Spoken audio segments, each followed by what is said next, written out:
मगध की समृद्ध भूमि पर जन्मे अजातशत्रु की कहानी एक सामान्य राजकुमार की नहीं बल्कि एक ऐसे व्यक्ति की है जिसकी पहचान जन्म से ही संघर्ष से जुड़ी थी। उसका नाम ही उसकी नियति का संकेत था। अजातशत्रु यानी जन्म लेते ही शत्रु। उसके पिता बिंबिसार न केवल एक महान शासक थे बल्कि उन्होंने मगध को राजनीतिक रूप से इतना मजबूत बना दिया था कि वह भारत का केंद्र बन चुका था। लेकिन इसी शक्ति के बीच एक भयावह भविष्यवाणी जन्म लेती है कि यही पुत्र अपने पिता का विनाश करेगा। यह भविष्यवाणी केवल एक कथन नहीं थी बल्कि यही द्वंद्व उसे धीरे धीरे एक ऐसे रास्ते पर ले गया जहां से वापसी संभव नहीं थी। परीक्षा के लिए यह हिस्सा बहुत महत्वपूर्ण है क्योंकि इसमें नाम का अर्थ, हर्यंक वंश, बिंबिसार का योगदान और भविष्यवाणी ये 4 कोर कॉन्सेप्ट्स शामिल हैं। सत्य का प्रभाव और पिता की हत्या। अजातशत्रु के जीवन का सबसे निर्णायक मोड़ तब आता है जब वह देवदत्त के संपर्क में आता है जो स्वयं गौतम बुद्ध के चचेरे भाई और विरोधी थे।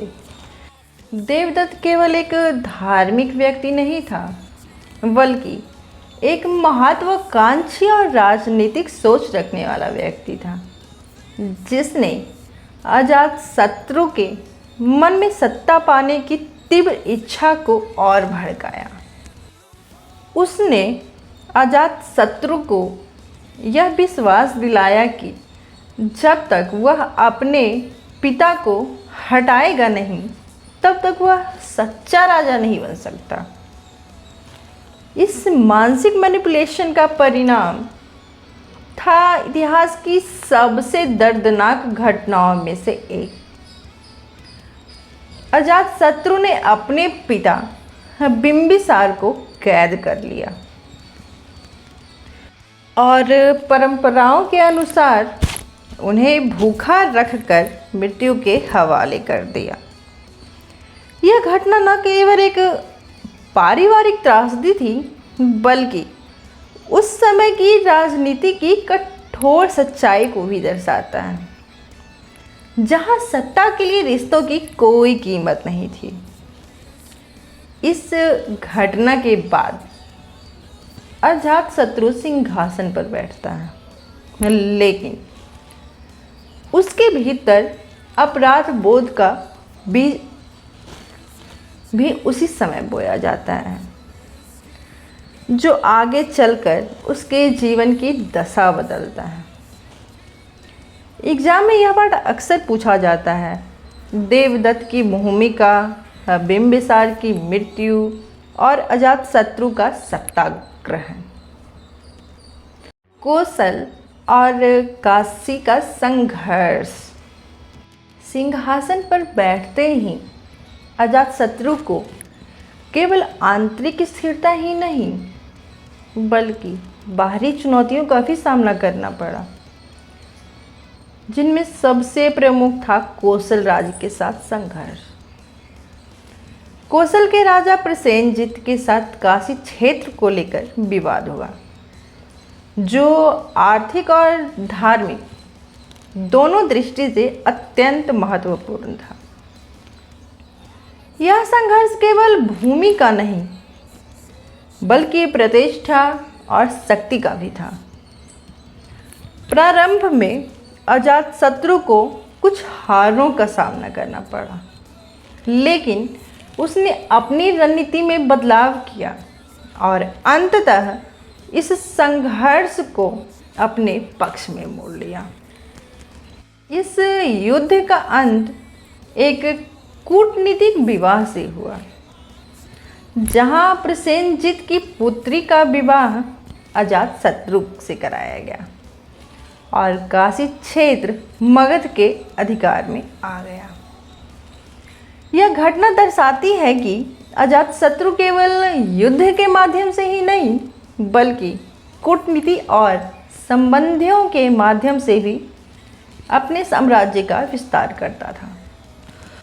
एग्ज़ाम के लिए ये बहुत इम्पॉर्टेंट हिडन पॉइंट है जिसे अक्सर छात्र मिस कर देते हैं। कौशल काशी विवाह संधि, टेरिटोरियल गेन, वज्र संघ, युद्ध और रणनीतिक विजय। अजातशत्रु की सबसे बड़ी और ऐतिहासिक विजय थी वज्जी संघ के साथ युद्ध, जो उसकी रणनीतिक बुद्धिमत्ता का सर्वोच्च उदाहरण है। वज्जी एक शक्तिशाली गणतंत्र था जिसकी राजधानी वैशाली थी और इसकी शासन प्रणाली लोकतांत्रिक थी, जो उस समय के राजतंत्रों के लिए एक बड़ी चुनौती थी। सीधे युद्ध में इसे हराना असंभव था। उसने अपने मंत्री वस्कार को वैशाली भेजा, जिसने वर्षों तक वहां रहकर आपसी मतभेद पैदा किए और संघ की एकता को तोड़ दिया। जब वज्जी संघ के भीतर से कमजोर हो गया, तब अजातशत्रु ने हमला किया। इस युद्ध में उसने आधुनिक हथियारों का उपयोग किया, जैसे महाशिला कंटक और रथ मूसल, जो उस समय के लिए एक क्रांतिकारी थे। इस विजय ने मगध को उत्तर भारत की सबसे बड़ी शक्ति बना दिया और अजातशत्रु को एक महान रणनीतिकार के रूप में स्थापित किया। एग्जाम में यह सबसे ज़्यादा पूछा जाने वाला टॉपिक है।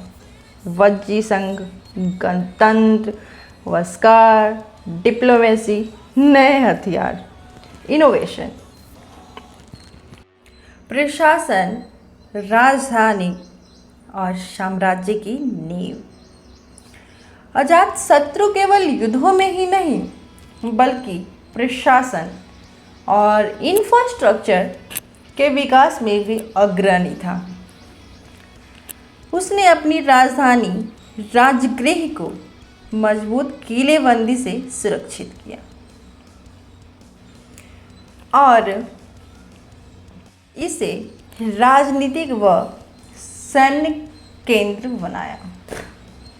कुछ स्रोतों के अनुसार उसने पाटलिग्राम यानी आगे चल करके जो पाटलिपुत्र होता है, इसके महत्व को भी पहचाना, जो भविष्य में भारत की सबसे बड़ी राजधानी बनने वाला था।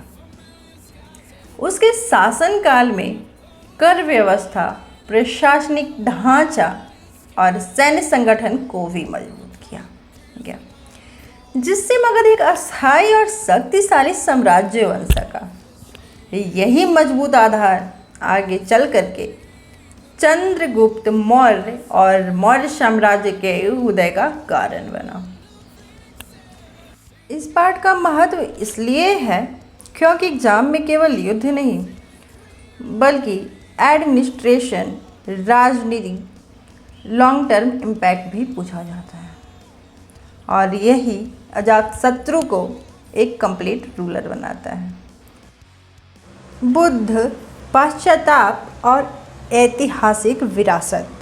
अजातशत्रु के जीवन का अंतिम और सबसे भावनात्मक चरण उसका आध्यात्मिक परिवर्तन